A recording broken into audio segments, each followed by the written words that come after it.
First of all, in the postmodern foundation of anti-science, that's where you get utilization of what, because you're working on that, Chris, you're a genius, of course, but what developments in physics are the New Agers crazy about? Well, they're interpreting Heisenberg's uncertainty principle in an ontological fashion, saying that there is no location or there is no speed and location in the same equation. Right, but it doesn't exist if we can't measure it. Now, what else? That's correct.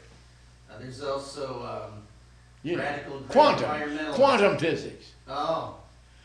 See, the New Agers are crazy about quantum physics in science. What does that have to do with the postmodern mind? All these developments are taking place where? In Christian civilization. And what nationality would you think Heisenberg? He's Siberian scooper is what he is. See, they're all brilliant Germans. That's like down at Los Alamos, Robert Oppenheimer, the Jewish boss over at Los Alamos. He said, we won the war because our German scientists were smarter than their Jewish scientists. Well, I'm not certain that that's not correct. It was their Jewish scientists that were as smart as ours. Well, there's a lot of smart people, but everybody doesn't do what? Change the world. Let's put it that way. What do you have to do to change the world? Well, somehow you're going to have to positively change people. Well, what's wrong with them? Is it an economic problem, political problem, sociological problem, psychological problem? Well, solve those and you'll solve the human problem. Well, I'm opposed to not trying to solve them, but if you think that's going to solve the human condition, one of us is seriously mistaken. Because they solve those problems, people's lives, that doesn't modify their life condition. So that's not an answer. I don't want to not do those things, but those things are not what the problems are. And then the number is the illusory nature of the ideal of objectivity. You notice that postmodernism denies two things: universality and objectivity.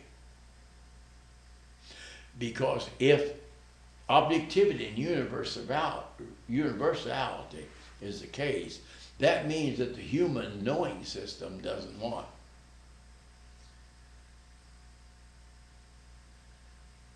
Doesn't structure reality, not socially constructed. Well, if it's socially constructed, as postmodern says it is, then the biblical doctrine of creation, Christ, the church, the gospel, Christian education is all nonsense. It's just that serious. Well, I didn't even know about it. It's totally irrelevant. Any of us could have cancer without knowing anything about it. That wouldn't mean we don't have it. That just means we don't know about it. So those are different things. See? Now, a third thing is the illusory nature of definition. They technically call that, and I know a lot of you hundreds of you came to hear about this, the definitional fallacy. You do not define reality and existence. That's a definitional fallacy. Well, if you don't define something, what can't you do with reality? You can't separate reality. Everything's one blob. Well, that's pantheism. There has to be a definition, because that's what distinguishes A, B, C, D, Q, and A, and X. If there's no definition, there's no distinction. If there's no distinction, there's no differentiation. Well then, what do you do with different people? Well, they're the same gene code and the same metal reductionism. So all that definite. And then the second is illusionary nature of absolute truthfulness of mathematics. Who did that? Gödel. Gödel's theorem with a zoom out. Like Gödel, but Gödel. Gödel's theorem, 1934 genius, demonstrated that even mathematics is not autonomous.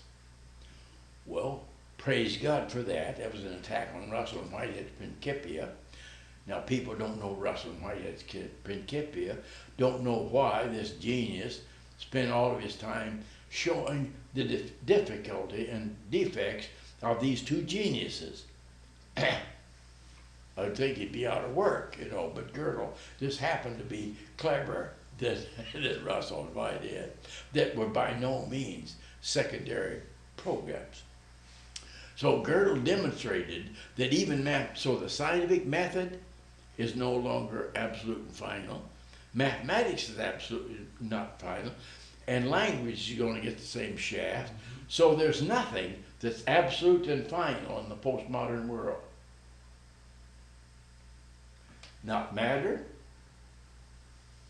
not language, not history, not reality. Well, reality becomes social construction. Language, or reality, is what you make of it. Okay, I hear you.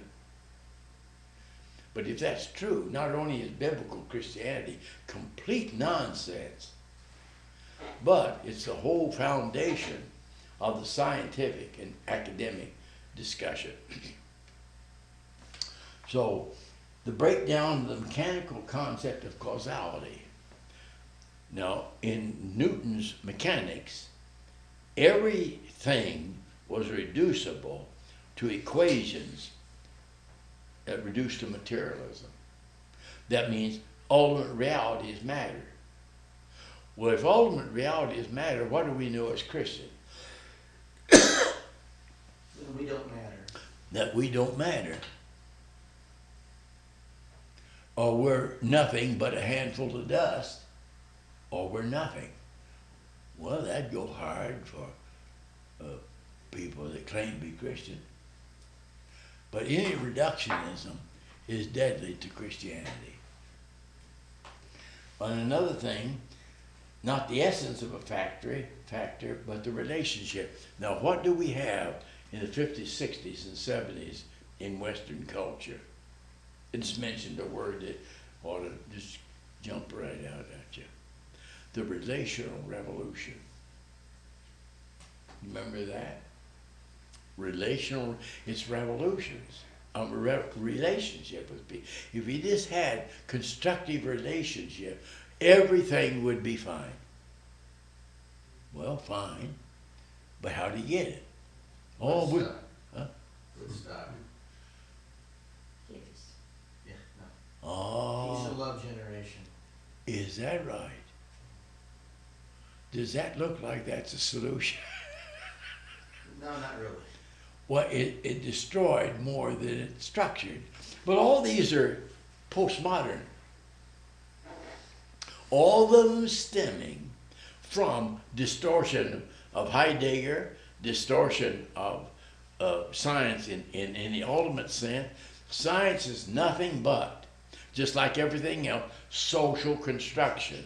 So if it is, then there's no true truth, no objectivity, no universality, and Christianity is nonsense. It's immoral, but I wouldn't know how you'd say it's immoral, because that has a normative evaluation.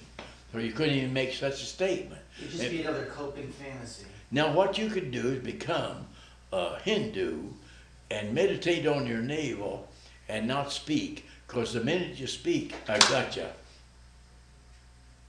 There's no reality. If there isn't any, what are you doing here? Who are you?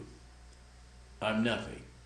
Well, I thought probably you're right, that I take that evaluation correct.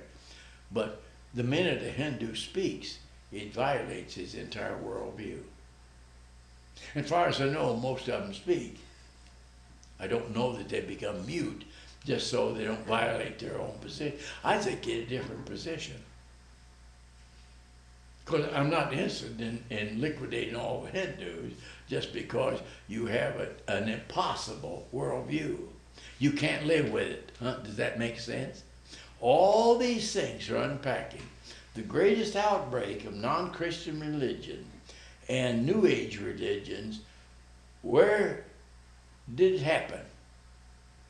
In the Christian West. In the Christian West. That's specific. You get A, Chris, but where specifically? In the United States of America.